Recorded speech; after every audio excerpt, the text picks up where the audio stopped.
sur toutes les salles de réunion. D'accord. Sur le côté bleu, rouge. Sur le côté, ce que vous voulez. Sur le côté, toutes les couleurs de l'alphabet, je dirais. Et surtout toutes les animations que vous voulez. Donc là, on a une animation assez simple autour. Là, sur le démonstrateur, on a une animation un peu plus colorée. Et en fait, donc nous, notre métier, c'est on fabrique des contrôleurs pour les LED. C'est des LED intelligentes, dans le sens où en fait, elles ont à la fois, elles peuvent être chacune contrôlées individuellement, ce qui nous permet de faire un peu comme un écran géant en fait. Et en même temps, elles ont, grâce à notre contrôleur, une notion de géographie, c'est-à-dire chaque LED sait exactement où elle se trouve dans l'espace. Ce qui nous permet de faire, par exemple ici, la nuit, une animation sur l'ensemble du bâtiment qui est complètement coordonnée sur tout le bâtiment, comme un écran géant. Et donc, c'est les contrôleurs qu'on utilise, qu'on fabrique, c'est tout IP, ce qui fait qu'on peut en fait les contrôler à la fois par la GTB, donc gestion technique du bâtiment, mais aussi on peut les contrôler en fait par tout simplement un navigateur web, là, par exemple, qui nous permet de changer les couleurs, donc ça peut être du coup pour un particulier, etc. Et ce système, ça adresse à la fois ces LED là qu'on voit ici, qui sont ce qu'on appelle de la haute densité, mais en fait ça peut aussi adresser des LED comme celles qu'il y a sur des façades d'immeubles.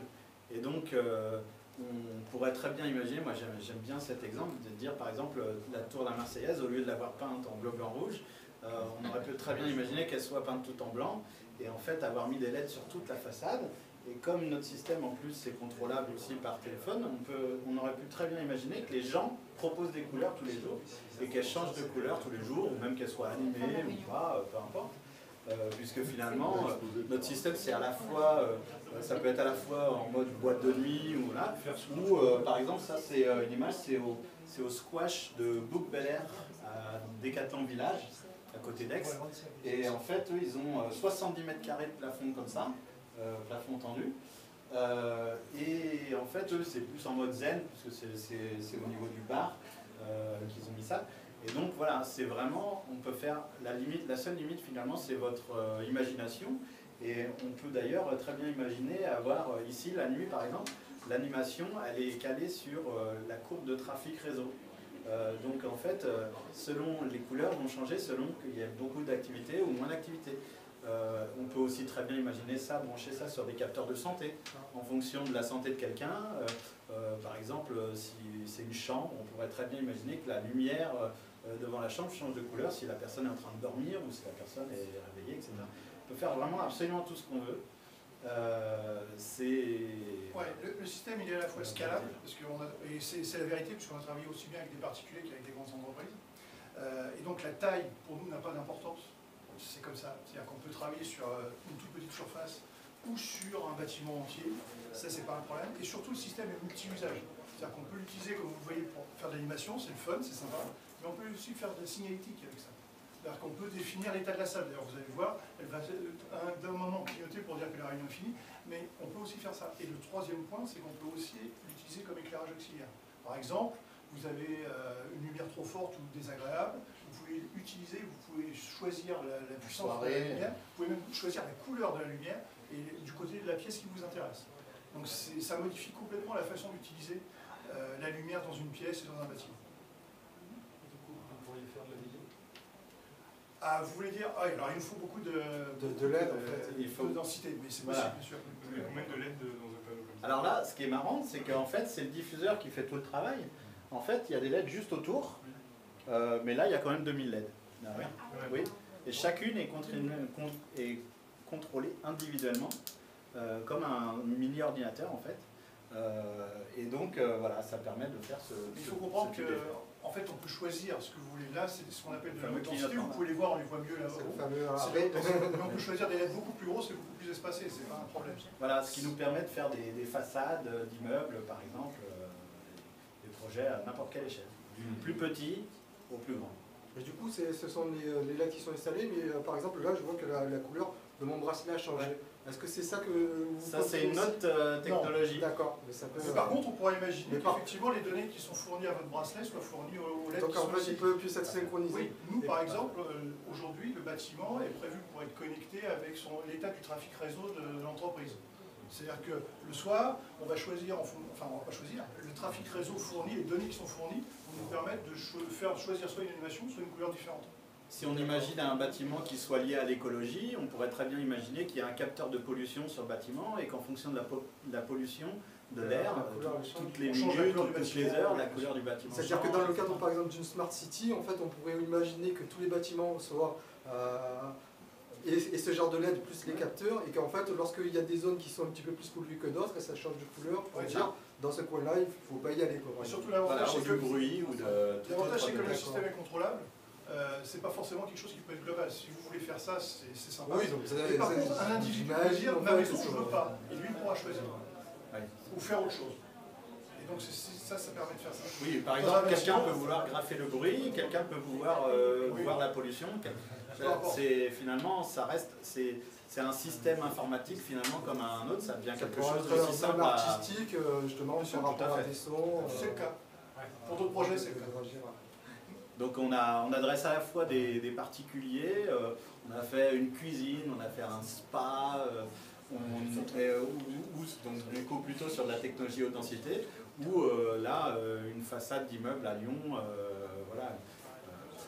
C'est vraiment complètement flexible. Et là par rapport à une ampoule normale, c'est quoi la consommation de ce genre de... On est à 80 watts du mètre sur de la très haute densité comme ça.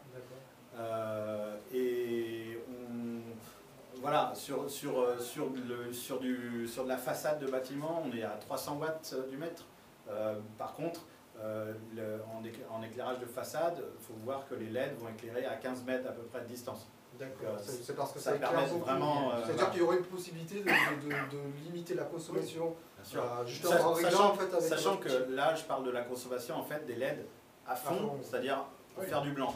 Mais le blanc, faire du blanc avec des LED RGB, c'est-à-dire c'est vraiment pas une très bonne idée. Donc en fait, en consommation moyenne, on divise par 3 en général. Donc ça fait 100 watts du mètre pour un bâtiment, et ça fait ici 80 divisé par 3, 27. Est-ce qu'il y a des taxes d'entreprise à prévoir pour ce type d'éclairage? Parce qu'il y a, par rapport à la luminosité, le fait d'éclairer dans la réduction il y a la réglementation en vigueur, et par exemple sur un bâtiment HQE comme ici, là il y a des LED en façade, vous avez vu l'éclairage en venant, ça c'est du temporaire, c'est pour la soirée. Sur un bâtiment HQE, il me semble que l'éclairage extérieur c'est très normé, en fait, c'est aussi pour ça qu'on n'a pas fait d'éclairage extérieur ici. Il y a effectivement des normes, notamment sur les bâtiments HQE. Maintenant, typiquement à Lyon, c'est plutôt un data center en fait. Donc il n'y a ni problème de HQE, ni problème d'électricité. Donc, il n'y a pas de taxe particulière à prévoir pour les entreprises à ce sujet. Et par contre, si on utilise, parce que finalement notre système peut se brancher avec des choses encore plus puissantes, il y a quand même des respects de couloirs aériens, des choses comme ça. Si on éclaire à 1 km, là, voilà. Mais voilà, il y a quelques règles. Ou si on éclaire les voisins, il y a quand même des règles de bienséance, je dirais. Et ça, et puis il y a aussi le fait que, comme vous voulez expliquer, c'est un système qui peut servir à plein de choses différentes. Donc en fonction de ce que vous déclarez officiellement, éclairage d'animation, éclairage de confort, etc. Jouer avec la... Oui, bien sûr.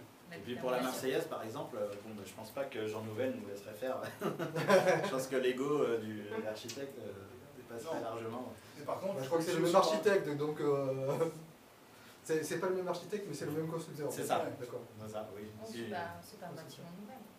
Non, c'est le constructeur en fait qui l'a fait. En fait. Ils ont les mêmes normes en fait de fabrication. Vous pouvez aussi l'utiliser pour faire la signalétique. Sur par exemple un passage, ou vous pouvez l'utiliser pour une personne qui est perdue. Pourquoi pas? Vous pouvez utiliser un système comme ça.